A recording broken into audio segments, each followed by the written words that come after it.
महाराष्ट्रामध्ये मुंबई, पुणे, नाशिक, नागपूर, छत्रपती संभाजीनगर ही शहरे महत्त्वाची मानली जातात आणि या शहराचा महाराष्ट्राच्या आर्थिक परिस्थितीवर मोठा परिणाम होत असतो. यासारख्या मोठ्या शहरांमध्ये टॅक्सी आणि रिक्षा हे अविभाज्य घटक आहेत, पण हे अविभाज्य घटकच आता कायद्याच्या भोवऱ्यात सापडले आहेत. राज्य सरकारने रिक्षा आणि टॅक्सी यांच्यासाठी मराठी भाषेचे ज्ञान असणे आवश्यक केले आहे.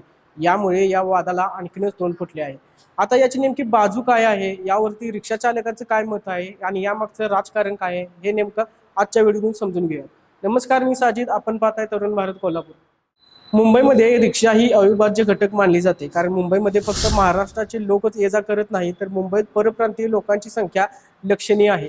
जे परप्रांतीय लोक आहेत ते प्रामुख्याने रिक्षा आणि टॅक्सी चालवतात. अनेकदा त्या लोकांना आणि विशेषतः ज्येष्ठ नागरिकांशी मराठीमध्ये संवाद साधता येत नाही, त्यामुळे प्रवासी आणि रिक्षा चालक यांच्यामध्ये नेहमी वाद सुरूच असतो.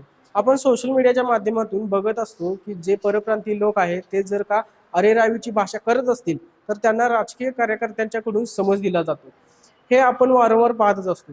प्रवाशांनी अनेकदा तक्रार केली आहे की रिक्षा चालक हे स्थानिक भाषेचा वापर करत नाहीत किंवा आम्ही मराठी बोलणार नाही अशी सुद्धा अरेरावी करत असतात. महाराष्ट्राची राज्यभाषा ही मराठी आहे.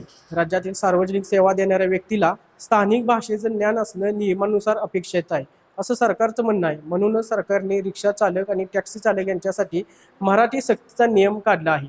या नियमाला परप्रांतीय चालकांचा आणि संघटनांचा विरोध आहे. या रिक्षा टॅक्सी चालक मालक संघटनांनी या निर्णयाच्या निषेधार्थ 4 मे पासून तीव्र आंदोलनाचा आणि संपाचा इशारा दिला आहे. काही रिक्षा युनियनने या निर्णयाला अन्यायकारक आणि बेकायदेशीर ठरवलं आहे. त्यांचं म्हणणं आहे की रिक्षा चालवणं हे आमचा पोटा पाण्याचं साधन आहे. भाषेची सक्ती करून लोकांचा रोजगार हिरावून घेणं चुकीचं आहे.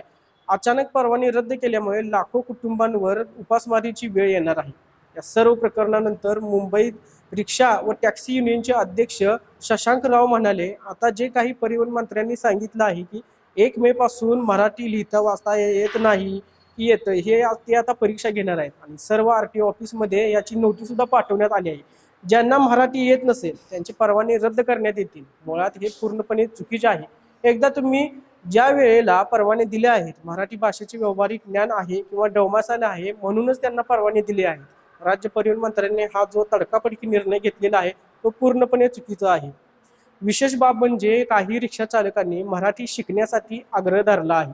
परिवहन मंत्र्यांनी जो काही निर्णय तडकाफडकी दिला आहे तो थांबवावा आणि आम्हाला मराठी शिकण्यासाठी थोडा वेळ द्यावा अशी सुद्धा मागणी परप्रांतीय रिक्षा चालकांच्याकडून केली जाते. तर मराठी सक्तीला गुणरत्न सदावर्ते यांनी कडाडून विरोध केलाय. ही घटना बाह्य कृती असल्याचं त्यांनी म्हटलं आहे. खरं जर बघितलं तर तामिळनाडू सारख्या राज्यात परवाना मिळवताना स्थानिक भागाची आणि भाषेची जुजबी माहिती असणं अपेक्षित आहे. तसेच ते महाराष्ट्रात होणं सुद्धा अपेक्षित आहे. त्यामुळे राजकारण सोडून मराठी भाषेसाठी एकत्रित येणं हे गरजेचं आहे. पण या निर्णयाला अंतर्गतच विरोध होताना दिसतोय. संजय निरुपम यांनी मराठी सक्तीविरोधात भूमिका घेतली आहे. प्रताप सरनाईक यांना पत्र पाठवून त्यांनी या निर्णयाचा पुनर्विचार करावा असं म्हटलं आहे. या निमित्ताने ठाकरेचा मुद्दा महायुती हायजॅक करू पाहते का असा प्रश्न सुद्धा निर्माण होतो. मराठीचा मुद्दा कायम लावून धरणाऱ्या ठाकरेंनी सरकारच्या या निर्णयाला पाठिंबा दिला आहे. जर तुम्ही इथे कमवता आणि तुमची रोजीरोटी इथे चालते तर मग तुम्हाला मराठी आलीच पाहिजे अशी ठाम भूमिका त्यांनी घेतली आहे. आमच्या लोकांच्या अंगावर आला तर रस्त्यावरच मारणार असा इशारा अमित ठाकरे यांनी दिला आहे. सगळे परप्रांतीय आंदोलनावर गेले, संपावर गेले तर आम्हाला काही फरक पडत नाही असे देखील ते म्हणाले. तुम्हाला तोडकी मोडकी मराठी येत असेल तरी चालेल, पण त्या रिक्षा चालक किंवा टॅक्सी चालकांनी ती मराठी भाषा बोलली. काही प्रश्नावली आम्ही तयार केली आहे, त्यामध्ये 10 ते 15 वाक्य असतील. ती वाक्ये जर का त्याला बोलता आली तर साधा संवाद होऊ शकतो असं मत साहित्यिक अशोक म्हात्रे यांनी व्यक्त केले. रिक्षा चालक आणि मराठीचा हा वाद फक्त भाषेसंबंधित मर्यादित नाही, तो पोटापाण्याशी निगडीत आहे. त्यामुळे रोजगार करायचा असेल तर थोडीफार का होईना मराठी येणं आवश्यक आहे. आंदोलन करण्यापेक्षा मराठी शिकणं हा उत्तम मार्ग आहे. परप्रांतीय लोकांचे परवाने रद्द झाले तर त्यांच्या पोटावर नक्कीच पाय येण्याची शक्यता नाकारता येत नाही. या सर्व प्रकरणाबद्दल तुम्हाला काय वाटते? तसेच राज्य सरकारने मराठी सक्तीचा निर्णय घेतला आहे तो कितपत बरोबर आहे हे आम्हाला कमेंटमध्ये नक्की सांगा. अशाच नवीन नवीन ट्रेंडिंग व्हिडिओसाठी तरुण भारतच्या YouTube, Instagram, Facebookला फॉलो करायला विसरू नका.